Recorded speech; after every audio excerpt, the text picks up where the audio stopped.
Hello, what's up? My name is MJFANGIRL. Welcome to my channel. I am going to be doing a reaction video to Michael Jackson on the set of Beat It, revealing some of his most intimate feelings about friendships, about his renovation project, and just about life in general. Stay tuned, you don't want to miss it. You are now watching MJFANGIRL TV. Girl, you got to we can touch the sky like Alright you guys, so before we get into this video, my name is MJFANGIRL. As you can see behind me, I'm a huge Michael Jackson fan.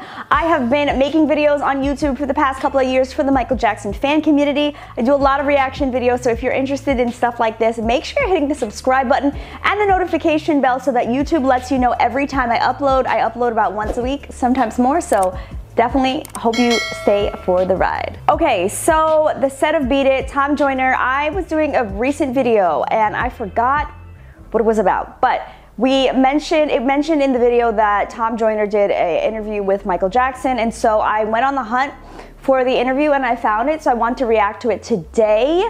I'm really excited. Tom Joyner, I grew up listening to the Tom Joyner morning show as a kid on the radio. Very, very interesting interview.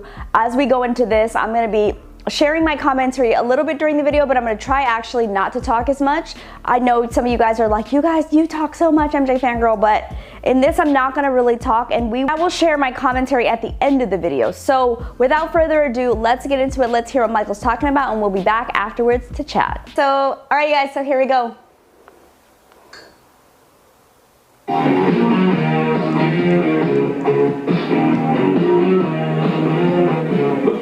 Was located in a rough section of Los Angeles. Michael was using real gang members in his cast. There were lots of gang members, plus lots of fans, lots of security, and lots of lights, cameras, action. Hang out with the camera, please. And roll down. Camera up. Right, please. And play back.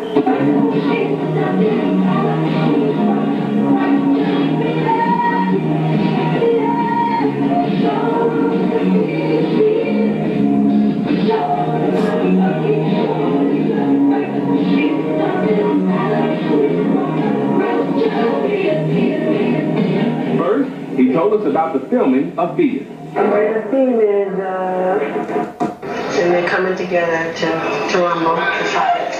And my objective is to telling them, turn the other, don't fight, turn the other cheek and to brother each other. I do it through aggressive beat and rhythm and dancing and everything. You got real gang members too. Yeah, we have real gang members integrated in with dancers. We got lots of real gang members.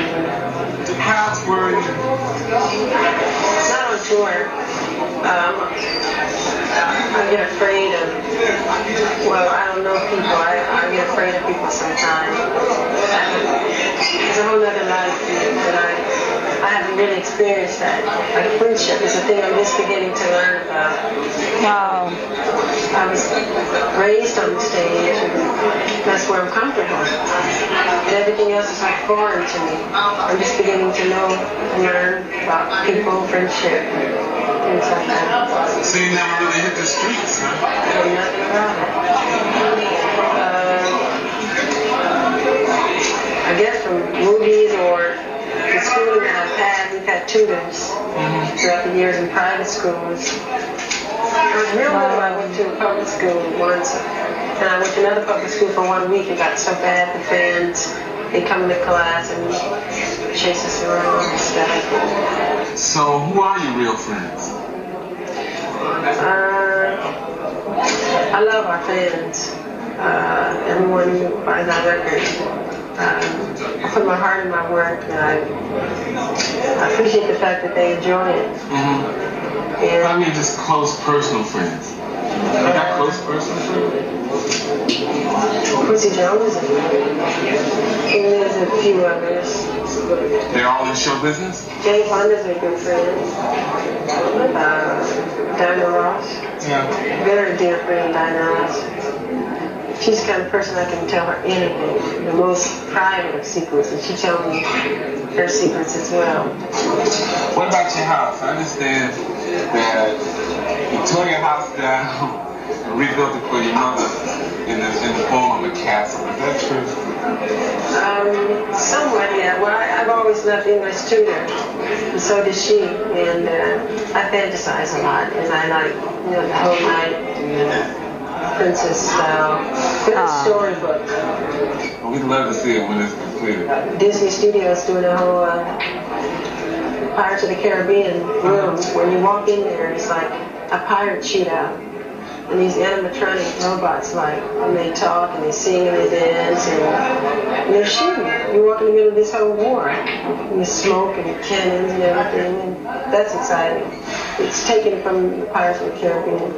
And you got this in your house. Yeah. I read in a magazine article about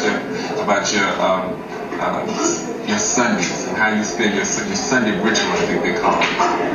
Yeah. Tell me about the Sunday ritual. Well, every Sunday I fast. I don't eat anything. It's just something I decided to do for my body. And I dance every Sunday. And I feel better doing it. You just fast and dance? I don't eat anything. What music do you dance to when you do this? Mine. Or anything that's got a fast beat to it. And who do you like right now? Who do I like? Yeah. Classical music. That's Classic? what I sleep to. People who come around me, they're surprised because that's what I listen to. All day is classical music. Wow. All right. Well, hey, I know you gotta go. They're giving me the high sign that you got to get out of here and finish this at the next shoot. But thanks. Okay, you guys, so that was a really, really great interview. First of all, I want to say Michael Jackson, I love how he was so close to Michael. They were just like sitting really, really close. Obviously, there was a lot of background noise. This is before, I guess, they had some lavalier mics or some microphone setups. Or maybe it just was just like a very like, winging it, fly-by-night kind of interview that they just did randomly, but I'm glad that they did it. It was very, very revealing. Michael Jackson shared that he's learning about friendships and things like that now. And in this video, how old was he? In his early 20s, right? So I just find it to be so fascinating. And it really is telling. Michael Jackson grew up not even being able to go to school and really build like bonds and friendships and relationships with people of his own age. And it's just interesting that he shared that that's something that he's learning about. And two friends that he named were Jane Fonda and Diana Ross, and he just seemed to relate so much to people in show business, because I guess when you grow up that way, who else can really relate to you, And I love that he mentioned his fans. A lot of people don't realize how much Michael Jackson really loved and really truly appreciated his fans.